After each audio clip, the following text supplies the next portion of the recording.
개인적인 생각으로는 어느 정도의 효과는 충분히 있다 이렇게 보고 있습니다. 특히 전자발찌를 찬 경우와 차지 않았을 때 보면은 그 재범률이 전자발찌를 차지 않았을 때는 14.7% 정도, 네. 그리고 전자발찌를 차고 난 이후로는 1.6% 정도, 네. 획기적으로 9분의 1 정도가 재범률이 줄어들었습니다. 네. 사실 한 건의 범죄만 줄어들어도 사실 피해자의 그 고통을 생각한다면 저는 굉장히 중요하다고 생각을 하는데요. 그렇죠. 그런데 좀 보완해야 될 부분이 있습니다. 네. 실제로 전자발찌를 찬 그 감시 대상자들을 감시하는 그 인력도 좀 부족한 상황이고요. 그리고 위치 추적 장치이기 때문에 인공위성 GPS를 통해서 하는데 지하로 들어가거나 GPS 추적이 불가능한 장소에는 이동통신이나 와이파이망을 이용해서 좀 보완할 필요가 있습니다. 네. 그리고 실제로 이 전자발찌가 폴리우레탄으로 되어 있어서 절단을 하려고 마음먹었을 때는 충분히 절단이 가능합니다. 네. 그래서 좀 강화 스테인리스 재질로 바꾸자 이런 논의도 있고요. 그리고 좀 시간 위치 추적을 분 단위로 하고 있는데 초 단위까지 좀 더 촘촘하게 해야 되지 않느냐 이런 의견들이 있습니다. 이런 부분들을 종합해서 좀 효율성 있게 관리를 해야 된다고 생각을 합니다. 그리고 부착 여부에 대해서도 고민하고 시행을 결정하는 시기도 좀 더 획기적으로 줄여야 된다고 생각합니다. 네. 이 사회적인 대응책 마련 중에 이런 정보통신 관련되는 용어가 나오니까 역시 전문 용어답게 아주 스무드하게 잘 이렇게 나오는 그런 걸 제가 느낄 수 있고요. 사실 이제 여성가족뿐만 아니라 원래 가졌던 어떤 산업체의 경험이나 또 기업 경영의 경험을 의정 활동에 반영하고자 하는 그런 의지도 있으실 텐데요. 의정 활동에 관한 좀 일반적인 계획을 여쭙겠습니다. 네, 저는 이제 여성가족위원회이기도 하고요. 교육과학기술위원 두 가지 상임위를 하고 있거든요. 특히 이제 교육과학기술위원회에서는 과학 부분, 그리고 우리나라 교육에서 이공학 부분에 대한 교육 이런 부분을 많이 강조를 하고 있습니다. 원래는 이제 제가 척상임위를 해서 이슈 부분들이 전체 전반 교육 현안들로 넘어가서 좀 아쉬웠는데요. 앞으로는 우리나라의 과학기술과 이공학 교육에 대해서 좀 더 강조하는 그런 활동을 하고 싶고요. 그리고 현재 우리나라의 미래 먹거리 이런 부분은 여기에 대한 지속적인 투자가 있어야만이 가능하다고 생각을 하고 있습니다. 네. 생각하는데 지금 실제로 기업 경영을 하시면서 정부나 규제 당국의 어떤 감독이나 관리에 대해서 상당히 긍정적인 평가와 또 부정적인 평가를 아울러 체험을 하셨을 텐데요. 우리 오늘의 쟁점인 이 성범죄와 관련된 정부의 감독 관리도 법무부, 경찰청, 무슨 아주 다양한 다원화된 관리 감독 체계 때문에 일관성을 상실했다는 그런 평가도 있는데요. 어떤 개선 보관을 갖고 계십니까? 제가 기업을 했던 입장에서는 사실 좀 이해가 안 되는 부분입니다. 그렇죠. 법무부나 이제 여성가족부에서 그리고 또 여러 가지 부처에서 굳이 그렇게 할 필요가 없다고 생각을 해요. 그래서 각각의 일들을 판단하는 기준이나 관점은 조금 다르지만 대국민에 대한 범죄 행위를 좀 줄여야 된다는 입장은 다 같다고 생각을 하거든요. 그래서 빨리 시급히 일어나야 됩니다. 판결은 법무부에서 하고 관리는 여성가족부에서 한다고 하더라도 그런 정보가 또 실제로 출동하는 주체인 경찰에는 제대로 공유가 되지 않았습니다. 그런 부분을 저는 정보 시스템이 얼마나 좋습니까? 그럼 빨리 그런 정보 시스템이 연결해서 만약에 체포를 하고 출동을 할 경우, 그리고 전자발찌에서 부착자가 이탈을 할 경우에도 재빨리 경찰에 자동 출동될 수 있는 시스템을 준비한다면 저희 같이 정보통신 강국에서는 충분히 가능한 일이라고 생각을 합니다.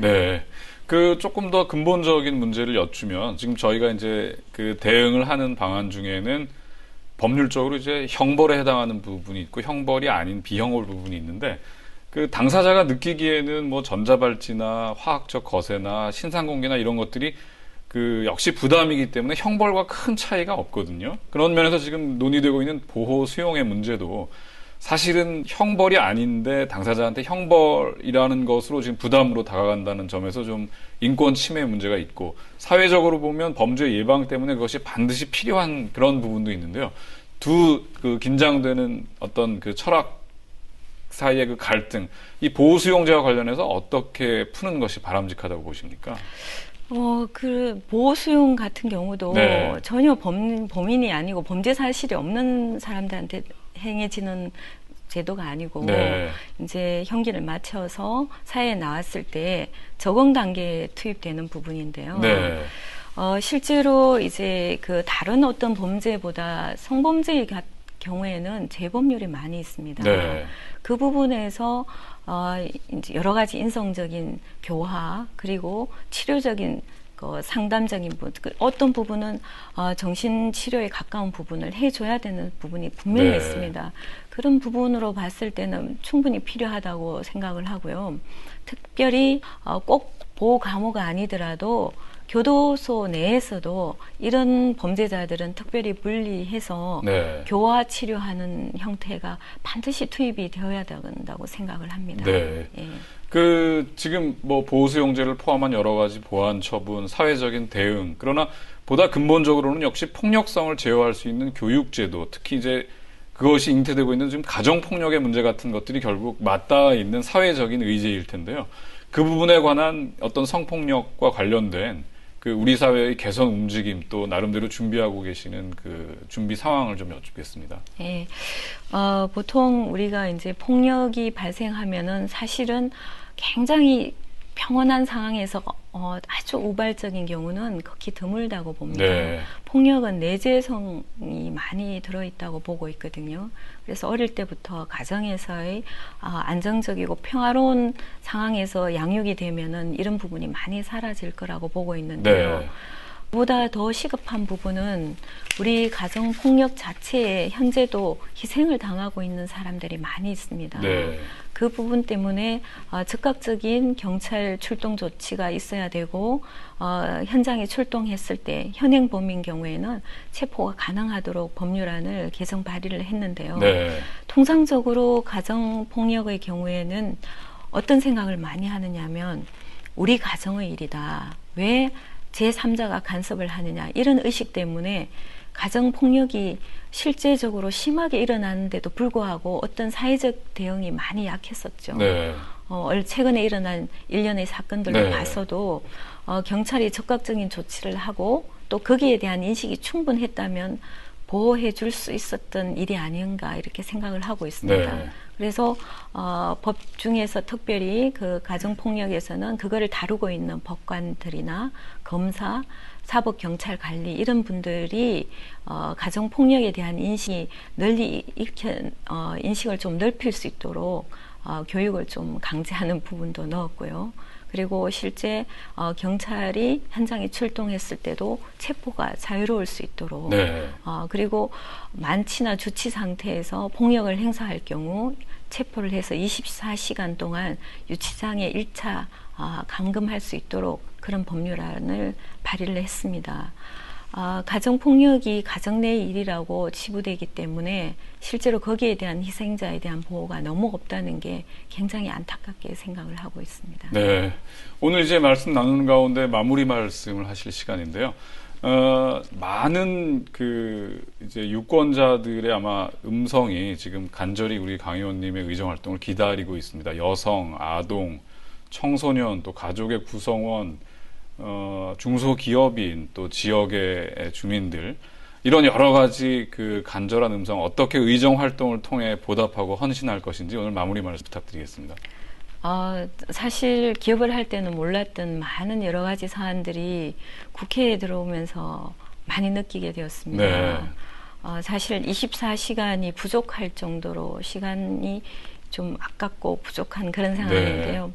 우선은 제가 너무 많이 이제 이런 여러 분야에 관심을 가지다 보니 저희 보좌관들이 좀 늦춰서 천천히 하라는 얘기도 네. 있는데 우선 차곡차곡 하나씩 정리해서 나갈 생각입니다. 네. 그래서 실질적으로 국민들한테 한 가지라도 제대로 시행이 되어서 도움이 될 수 있도록 네. 그런 절차적인 부분, 그리고 예산이 지원되는 부분, 그리고 현장에서 결과가 어떻게 나타나는지 그 세 단계의 과정들을 계속 지켜보면서 그게 더 필요한 부분이 있다면 제가 보완할 수 있도록 노력하겠습니다. 네.